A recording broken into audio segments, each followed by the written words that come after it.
নাতি দিয়ে আসলো, কিছু তো খাওয়ালেন না আপনারা। এটা কেমন ভালো কথা হইল? তাহলে একটা জিনিস দিতে হবে নাতিকে। নাতি যে আসছে, নাতিকে কিছু দিতে হবে না? কি দিবে নানি বাড়ির লোক? হ্যাঁ, ভোট দেবেন। কিসে ভোট দেবেন? ধানের শীষে। প্রিয় ভাই বোনেরা, উপস্থিত মুরব্বীবর্গ, মা বোনেরা, আজকের এই বিশাল নির্বাচনী জনসভায় আমরা সকলে এখানে একত্রিত হয়েছি কেন?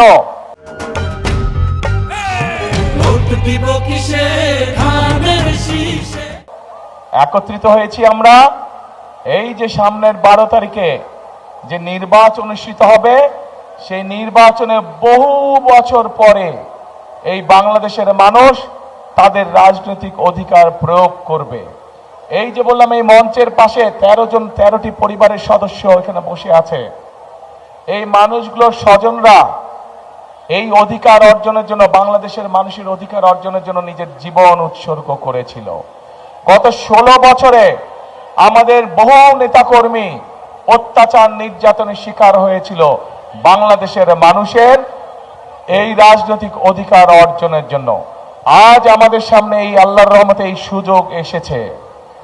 আজ আল্লাহর রহমতে আমাদের সামনে এই সুযোগ এসেছে।